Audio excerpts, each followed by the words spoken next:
High বন্ধুরা, আপনাদের সকলকে নমস্কার জানাই। আমার এমডি অ্যাঞ্জেল ব্লগে আপনাদের স্বাগত। আজকে আমি রান্না করব কুমড়োর ডাঁটা দিয়ে, আলু দিয়ে আর মাছ দিয়ে।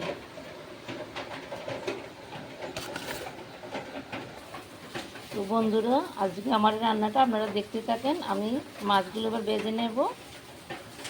হলুদ দিয়ে দিলাম, নুন দিয়ে দিলাম, মাছের মধ্যে নুন হলুদ দিয়ে মাছগুলো মেখে নিয়ে এবার ভেজে নেব। কড়াইটা বসিয়ে দিয়েছিলাম, কড়াইটাও গরম হয়ে গেছে। এবার আমি তেল দিয়ে দেবো কড়াইয়ের মধ্যে। তেল দিয়ে মাছগুলো ভেজে নেব ভালো করে, উল্টে উল্টে মাছগুলো ভালো করে ভেজে নেব।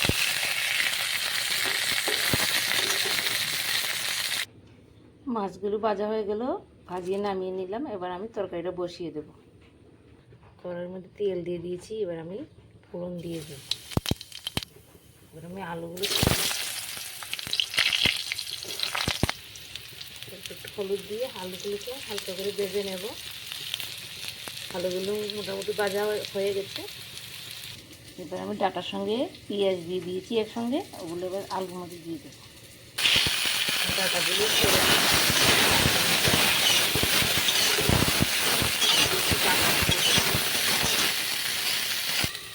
5 মিনিটের জন্য আমি ঢাকা দিয়ে দিচ্ছিলাম। এবার ঢাকাটা খুলে নাড়িয়ে মশলাগুলো ভাজা ভাজা হয়ে গেছে, সবজিগুলো ভাজা ভাজা হয়ে গেলে একটু মশলা দিয়ে দেবো। মরিচের গুঁড়ো, জিরের গুঁড়ো, হলুদ গুঁড়ো, সঙ্গে একটু আদা বাটাও দিয়ে দিচ্ছি,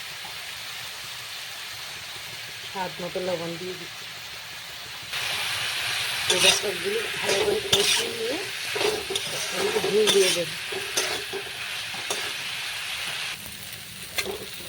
ভালো করে কষানো হয়ে গেছে, এবার আমি ঝুল দিয়ে দেবো।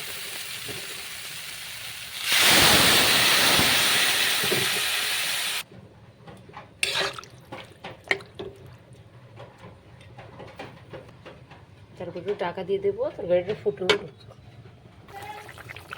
তরকারিটা ফুটে উঠেছে, এবার আমি মাছগুলো দিয়ে দেবো। মাছগুলো দিয়ে দিলাম। ডাঁটা আলুর তরকারিটা পাতলা ঝোল, ঘরে আপনারা ট্রাই করে দেখতে পারেন। খুবই সুস্বাদু গরম ভাতের সঙ্গে খেতে। বন্ধুরা, আমার ডাঁটা আলুর পাতলা ঝোলের তরকারিটা হয়ে গেল, আমি নামিয়ে নিলাম। সবাই সুস্থ থাকবেন, ভালো থাকবেন।